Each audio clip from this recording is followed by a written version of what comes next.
여기로 가는데요?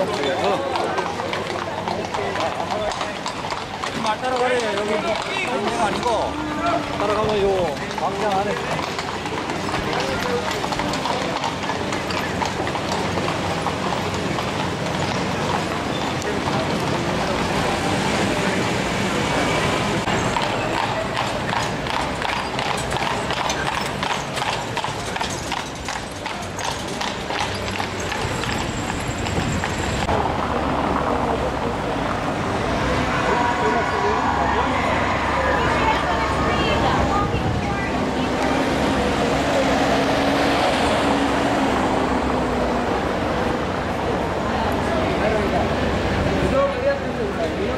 Siècle pour les synagogues où l'on pratiquait le service religieux réformé. Réformé, c'est-à-dire que dans le courant du 19e siècle, on avait commencé du théâtre national, très beau bâtiment que l'on reconnaît grâce à sa couronne dorée. J'aurai, je pense, l'occasion de vous le montrer. Donc, le centre historique se fait très facilement à pied. Le coup d'œil. Nous sommes place de la République, na Mieste Republiki, qui appartient, comme son nom l'indique, à la ville de Prague, mais n'a aucune fonction administrative ni d'exposition. Donc c'est un chef-d'œuvre de l'Art Nouveau. Vous avez les deux drapeaux sur la façade principale, qui sont rouge et jaune, puisque ce sont les couleurs officielles de la ville de Prague. Et là, vous avez vraiment l'art. Date du 15e siècle. Là, elle a été remaniée ensuite plus tard au 19e par Joseph Mocker. Joseph Mocker, c'est un petit peu l'homologue de Viollet-le-Duc. Donc Joseph Mocker était un puriste dans le style et il a un petit peu remanié la tour poudrière qui se trouve sur votre droite. Là, vous êtes vraiment dans l'axe, on va dire, commerçant. C'est ici que vous avez... que se déroule, on peut dire, la vie moderne de Prague aujourd'hui sur cet axe qui se trouve donc devant nous et qui va, c'est l'ancien fossé qui croise un peu plus loin la place Venceslas Václavské náměstí sur votre plan, qui est donc l'axe principal aujourd'hui de la nouvelle ville. C'est ici que travaillent la plupart des Pragois dans la nouvelle ville. Donc encore une fois, sur votre droite, vous apercevez encore, nous avons commencé le tour.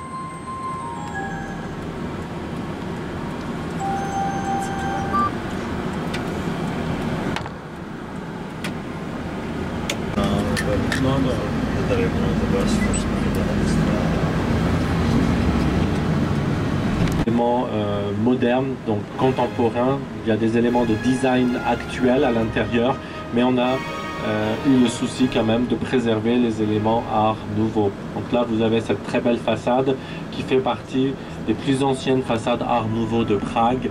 Elle a été commencée à la fin du 19e siècle, alors que l'art nouveau se situe autour des années 10.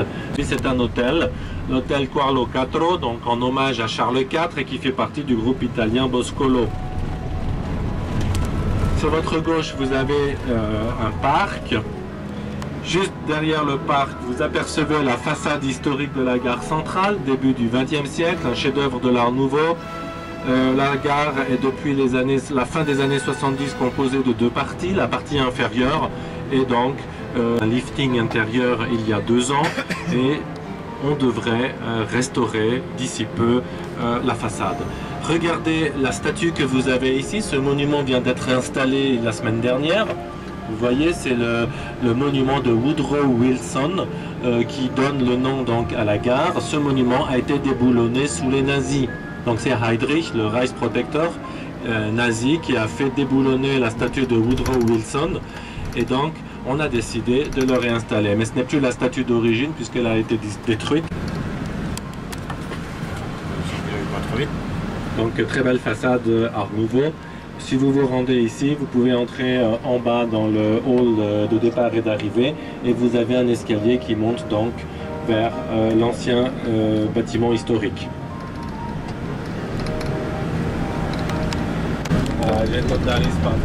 Devant vous, vous avez l'Opéra d'État. L'Opéra d'État qui est une scène indépendante où l'on peut... L'Opéra d'État. Sur votre gauche, le bâtiment que vous apercevez est composé de 2 parties. Musée national. Mais le bâtiment historique du musée national se trouve à présent sur votre gauche. Bâtiment néo-renaissance de la fin du 19e siècle qui est connu ici pour le marché aux chevaux. Si on descendait en bas de la place et qu'on allait toujours tout droit, on retrouverait la place de la vieille ville où nous avons commencé le tour. La place a été le témoin. Aujourd'hui, plus personne ne veut fêter le 1er mai, à part quelques partis politiques. Sur votre gauche, vous avez le magasin de Marks & Spencer avec un balcon au milieu de la façade. C'est de ce balcon que Václav Havel a tenu son premier discours aux gens venus l'écouter. Il était toujours encore dissident. Et par son jeune frère Boleslav le Cruel en 929. Alors aujourd'hui, les experts et les historiens retiennent la date de 935, mais la date d'origine de son assassinat est 929. Au pied du monument, vous avez la date du 28 octobre 1918 qui nous rappelle la fondation de la première république tchécoslovaque, dont la signature, dont le document a été signé donc dans la maison municipale. Il faut savoir qu'il s'est immolé juste devant vous, à gauche de la fontaine. Donc si vous allez devant la fontaine à gauche, vous avez le monument qui marque l'emplacement exact où Jan Palach s'est immolé. Vous pouvez l'apercevoir d'ici, c'est la croix qui est sur le sol et qui sort, qui est ondulée, d'accord? Donc il faut savoir que Jan Palach est le premier étudiant à s'être immolé par le feu, mais nous en avons un autre et d'autres qui ont... On a deuxième moitié du XIIIe siècle et à la ville de Hradčany, tout début du XIVe siècle. Les 4 villes ont été indépendantes et ont finalement été unifiées à la ville de Prague.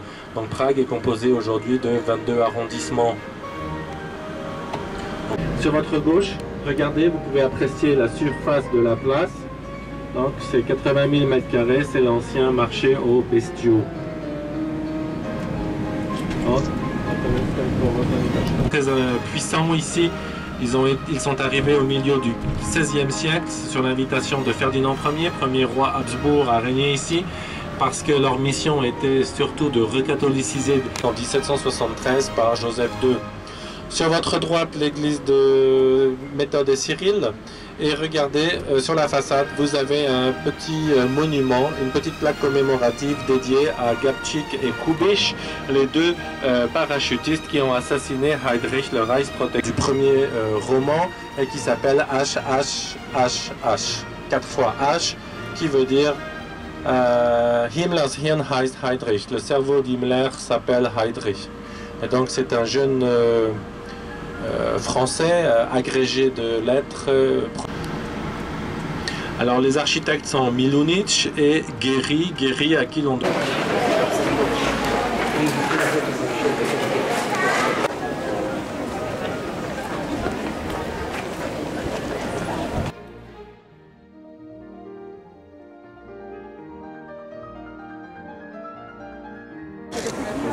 Давайте. 여기서 담배 안 됐으면 쩌다 что будет что? 뭐 안 들었어. 더 담벼락같이 생긴 거가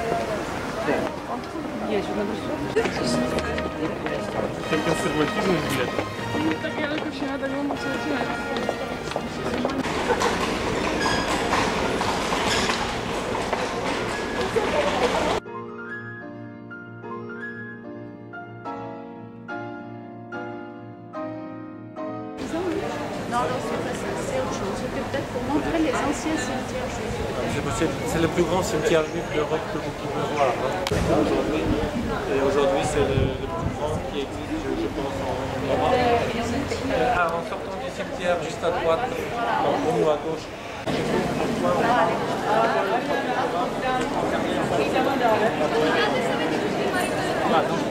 Je reviendrai.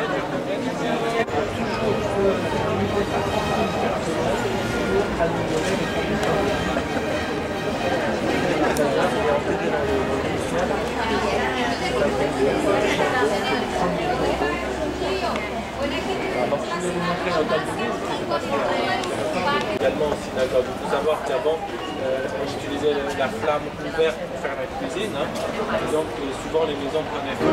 Donc cette synagogue a été